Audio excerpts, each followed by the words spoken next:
For those of you who aren't aware, I've tried my best over the past 4 years to avoid writing any sort of paper of any kind, and instead have chosen to slave over hundreds of problem sets and lab reports. And here I am presenting one of my papers.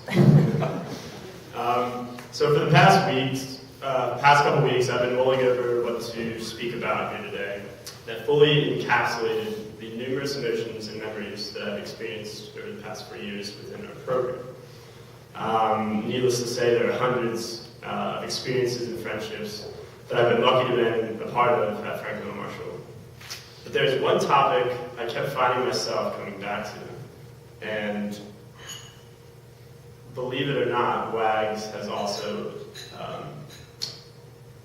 overshadowed this in his earlier talk. And that main idea is that of culture. It is the idea of taking a group of rowdy boys with similar mindsets and desires and giving them the tools to grow into men. It is the idea of working towards something that is much greater than just playing soccer. It is preparing student athletes, both mentally and physically, for the rigor of the real world. One of the major things that I took away from the men's soccer program is taking the time to invest in people, but more importantly, taking the time to invest in the right kind of person. My freshman year, I was preoccupied with being the best person I could off the field, almost like a ZZ wherever you're at. I involved myself with countless activities, tried to be the best person I could be as a soccer player, as a student, and tried to grow on my own, being that I was far away from home. So this meant that I joined clubs and activities on campus simply either because I was interested in them or because I wanted to break out of my comfort zone. It seems like a harmless thing, and it was at first, but I found myself involved in too much and didn't realize that I wasn't growing and learning from the activities that I was a part of. In other words, I stretched myself too thin in many areas, instead of focusing on a couple main areas and people in which I can invest time. And as a result, get a return on my investment, so to speak. It wasn't until my junior year that I understood why I wasn't getting a lot in return for all the hard work I put into these different activities. So as a result, I withdrew from a lot of extracurricular activities that I did and focused on one, namely soccer. As you know, heading into my junior year, I was pulling them off with Max, Derek, and Bamba, shout out. And it was during the summer of the World Cup, which was pretty convenient. And it was just Bamba and I living with each other. I was taking my summer courses. He was working with WAGS part of the time. But every morning, we would both wake up around 7 a.m. Before my morning classes and run 3 to 4 miles.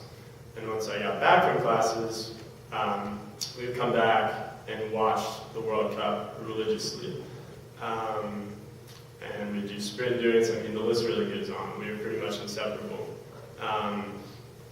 So in a few short months, I found myself investing in a person that I knew would invest back into me and help me grow as a person. Without even realizing it, I had made the transition that WAGS kept telling me that I needed to make. Walking into my junior season, I was the most confident I had ever been in my game, but more importantly, in my personal growth. And this is when I fully first began to appreciate WAGS for all he's done for the program. So WAGS is a family man, as everyone knows, and he fully believes what he preaches. And a lot of what he preaches, he already preached today, ironically. But believe it or not, WAGS' philosophy was consistent then as it is now. And most of you know He'd rather lose playing the game the right way than win playing the game the wrong way. And to which he credits all of the yellow cards, or lack thereof, over the past couple of years. He didn't change to win games, though, and remained steadfast in his ways. It's the little things about our program that separate us from the rest of the Centennial Conference. And we should definitely take pride in the fact that we don't have a coach or a program based around winning.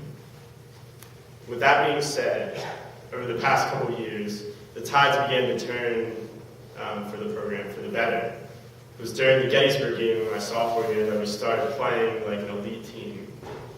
There wasn't anything that we did differently, except for the fact that everyone left everything on the field.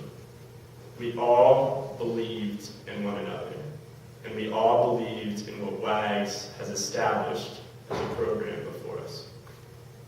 The bottom line is, we're so close to breaking through as a great program for such a long time that it was now time for the good to prevail.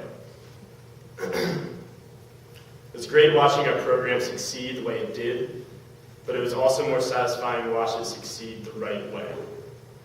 It's the little things, power groups, these banquets. No one does this, but it means so much to so many people. I've already mentioned the yellow card thing. I mean, the list really goes on. You especially go above the call and duty of everyone and set an example with your family and with everyone here today. Lastly, I know I can speak for all of us that in the last season that we were undoubtedly staring at a lot of question marks moving forward. We had the two best defenders in the conference my junior year, and we were just excelling as a program. We graduated a senior class that dominated on the soccer field and set the tone for years to come. Many people had expectations for the team to struggle and ultimately be overshadowed by the giants before us. The class ahead of us were undoubtedly great soccer players, but more importantly, they were leaders who left the program better than it started. As WAGS classifies it, they were level 5 leaders. To sort of throw in a quote here, as Isaac Newton once said, "If I have seen further, it is by standing on the shoulders of giants." For me, I am glad I was a part of something bigger than myself in order to build on the successes of those who have come before me.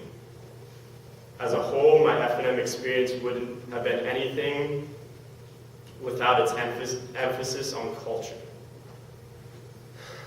I know that the next couple of years, the group of guys will carry the torch, continue the success on the field and in the classroom.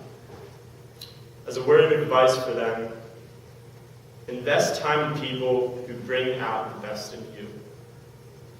Not for personal gain, but for working for something bigger than yourself. Take pride in who you are and where you came from, and understand that no one can take away your character and your work ethic.